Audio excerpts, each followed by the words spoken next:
Let's talk about 45, 45, 90 triangles. This is one of a couple of situations where we only need to know the length of one side of a right triangle in order to find the other two.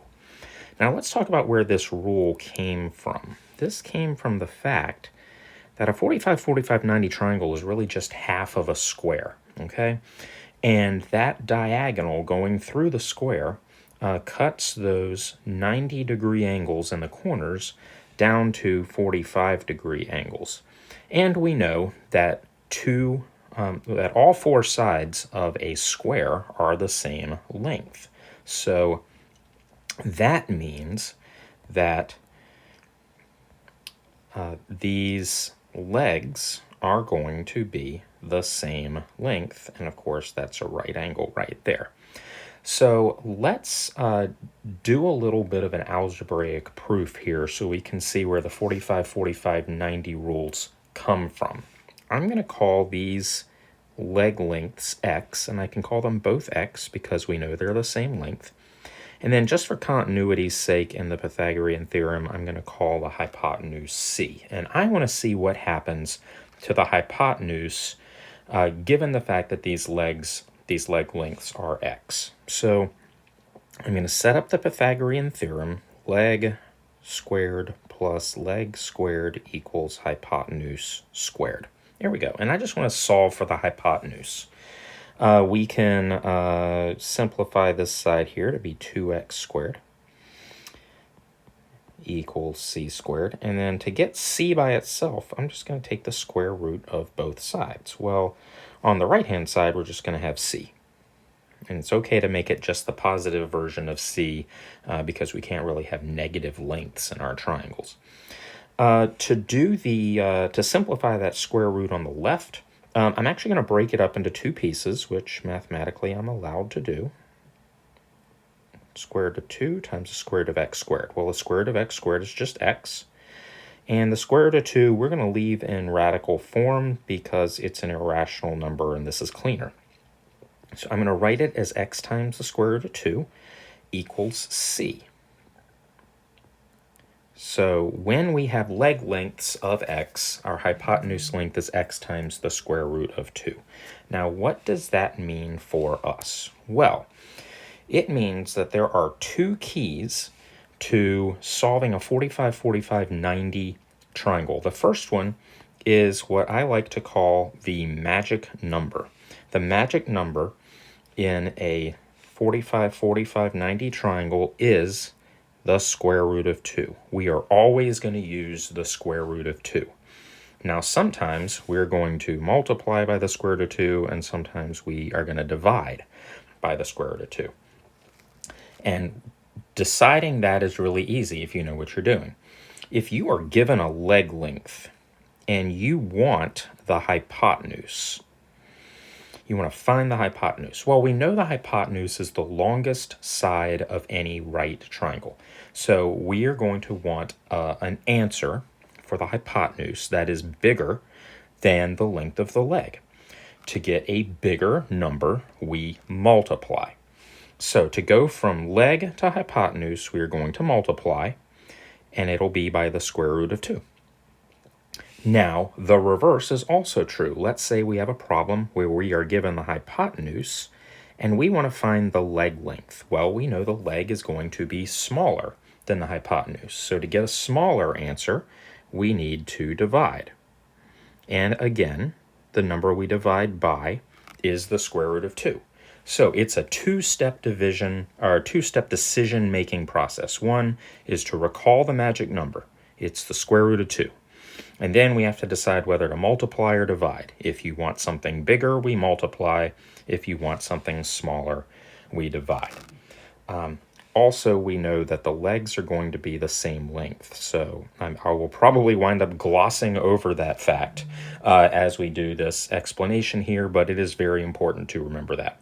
So because this act of multiplying or dividing by the square root of 2 can look very different depending on the numbers in the problem that you're given, I want to run through a few examples so you can see what they look like in various situations. We're going to start off pretty simple.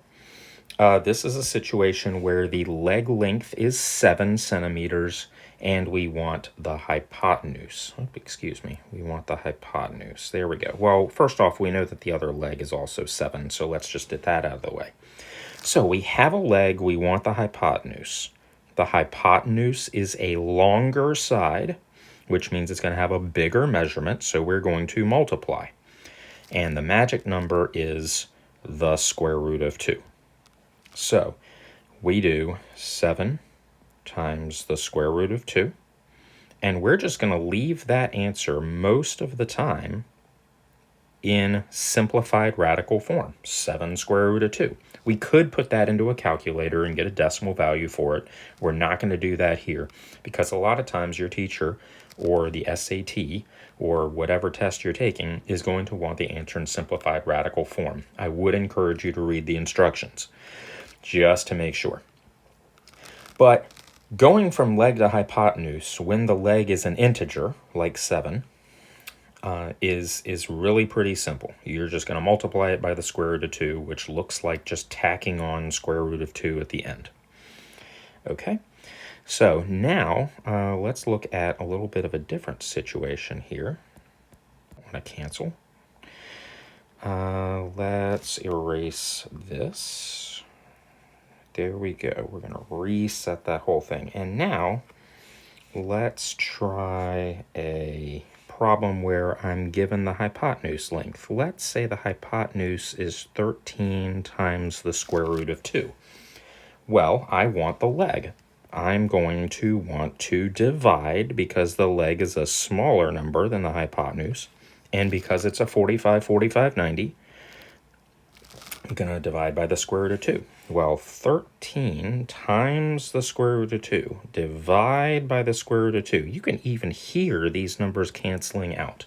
Times, multiplying, and dividing by the same number undo each other. So we're just left with 13 here for the leg. Of course, we're left with 13 for both legs because they are the same. So again, really pretty simple. I want to take you through some examples that are a little bit less simple as far as the calculation goes. Here we have a problem where the leg is shown as 4 times the square root of 2. Well, the other leg will, of course, be the same thing. Now we want to find the hypotenuse. So because we want the hypotenuse, we're going to multiply because it's bigger. And because it's a 45, 45, 90, we're going to multiply by the square root of 2. So let's see. Again, that part hasn't changed.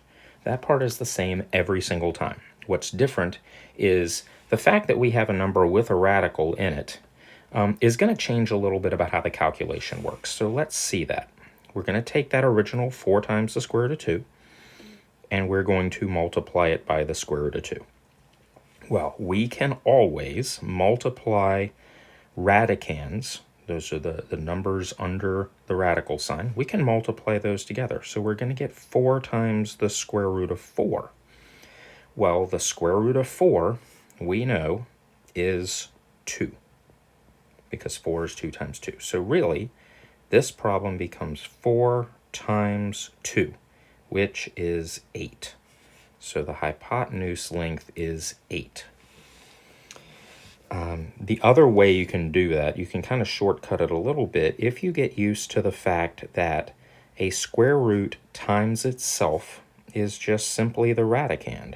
If that occurs to you, you can kind of skip this step here and just get to 4 times 2, which is 8. So working with radicals is kind of its own thing. Let's see another example.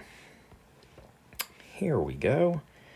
In this situation, we are given the hypotenuse length, and we are asked for the leg. Well, again, the math doesn't change. We are still going to divide because we want a smaller number, and we're going to divide by the square root of 2 because that's the magic number for 45, 45, 90 triangles. So let's see what that looks like. We're going to do it as 10 divided by the square root of 2. Now, It is a convention, an unwritten rule in the math world that we do not leave radical signs in the denominators of fractions. The process for getting rid of that is called rationalizing the denominator. You may be familiar with this and you may not, but it is another step that happens sometimes. So the way we do that is we're going to multiply the top and the bottom of this fraction by that radical, by the square root of 2. Now, we're allowed to do that because just like 4/4 or 5/5 or 8/8, the square root of 2 over the square root of 2 is a form of the number 1. And we can always multiply by 1 without changing the original value that we started with. So this is just a funny looking form of the number 1. Now, here, this structure tells us we're going to multiply these two fractions together. So we're going to do top times top and bottom times bottom. Top times top is 10 times the square root of 2. Bottom times bottom, for reasons we just discussed, is just 2. So now the square root is out of the bottom of the fraction. We do have two what I call outside numbers, the numbers that are not in the square root sign, but we can simplify 10 over 2 just like we always would to get 5. So this problem, this leg length is going to be 5 times the square root of 2 for both legs. So I'm going to write those in just right there. So again, same idea. We are still dividing by the square root of 2 because we have the hypotenuse and want a leg that is smaller. And the square root of 2 is the number we always work with in 45, 45, 90 triangles. It just looks different because of the type of number that we had for the hypotenuse. I'm going to show you one more example similar to that one, but not quite. Here we have a problem where the hypotenuse is 11, and we want that leg length. So again, because the hypotenuse is long and the leg is short, we're going to divide to get that smaller number. We're going to divide it by the square root of 2 because that's the magic number for 45, 45, 90 triangles. So we're going to write that out as 11 divided by the square root of 2, just like that. And again, you see the need to rationalize the denominator. So let's go ahead and do that. Top times top gives us 11 times the square root of 2, and the bottom is just 2. Bottom times bottom. Unlike the last problem where we could simplify 11 over 2, or it was 10 over 2 last time, we look at 11 over 2, but we don't have any common factors there, so we are not able to simplify that. And really, we're just going to leave our answer like this because it can't be simplified anymore. So that is the length of both legs, 11 times the square root of 2 over 2. So you can see the effect of having an odd number as the hypotenuse length, as opposed to an even number in the last example. That's it. This is a situation where the concept is really pretty simple, but sometimes the execution is a little bit unusual. But I think I've shown you most of the situations that you're going to encounter with 45, 45, 90 triangles. So thank you very much for listening.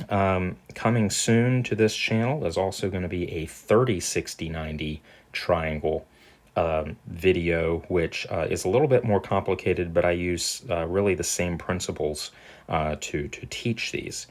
So I would encourage you to hit that subscribe button and also comment in the comments below other topics that you'd like me to cover here on Common Sense Math Help. You're doing great. Keep working hard. Take care.